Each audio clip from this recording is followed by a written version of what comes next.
Today is Monday. Samahan nyo nga ako ngayong araw pumasok. Pagkagising ko nga ay sumilip na ako dito sa labas. Nakita ko nga itong langit is napaka makulimlim niya. Tapos pumunta ako dito sa isang pintuan at binuksan ko naman. O diba, dalawa yung pintuan. At sumilip lang din ako dito sa paligid at nakikisilip din si Mingay. At pagkatapos, kinuha ko na itong heater para magpainit ng tubig. Fast forward, dyan pala, nalagyan ko na ng tubig at pinapakuluan ko na lang. At pagkatapos ko nga magpakulo sa heater, dumiretso naman ako dito sa bomba para maghilamos na. By the way guys, alas 5 pala ako nagising kanina. Sinadya ko talagang alas 5 magising kanina kasi naman hindi ko na natuloy kagabi yung ini-edit ko kasi sobrang antok ko na. Kaya naman nag-alarm ako ng alas 5 para naman makapag-edit pa ako. At pagkatapos ko nag-edit ng alas 5 is lumabas na ako ng alas 6 kaya naman maliwanag na kanina nung binuksan ko yung pintuan. And then nakita ko pala itong mga pinggan, hindi pa siya nailagay sa lalagyanan niya. Kaya naman binolunteer ko na yung sarili ko at nilagay ko na sa lalagyanan niya. Kagabi ko pala hinugasan yun, ngayon ko palang may lalagay. At pagkatapos ko sa pinggan, pumasok naman ako dito sa bahay at binigyan ko ng gatas sila Taling at Mingay dahil pinagtimpla sila ni Lalay. At sinunod ko na palang ligpitin itong pinaghigaan. Syempre guys, yan laging routine natin sa umaga. At pagkatapos ko pala sa higaan ay pinagtimpla na pala ako ni Lalay ng kape dito, kaya naman iniinom ko na. Malamang iniinom yung kape, ano ka ba?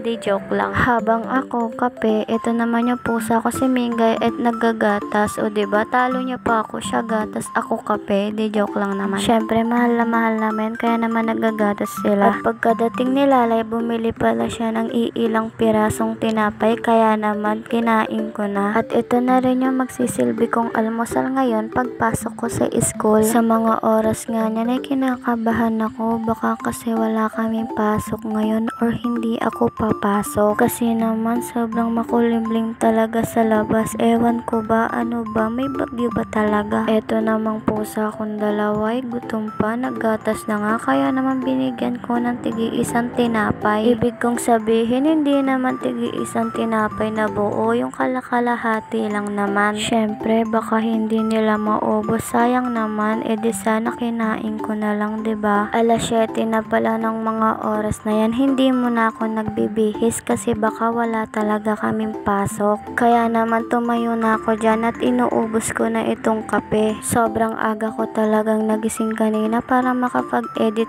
at makapag-vlog at makapasok din sa school. Speaking of ulan guys, ayan na nga, bumuhos na nga siya, pero patik-patik lang naman yan, pero makulimlim pa. At ayan, nagpaalam muna ako kay ma'am na wag mo na pumasok ngayon, o diba ang bait niya, keep safe pa daw. Thanks a lot ma'am. Hoy, ano yan, wag niyong ipakita dito yung kalandian niyo, baka mabuhay yung mga chismo. At ayan guys, patawad, sa susunod ko na lang kayo itutur sa school namin.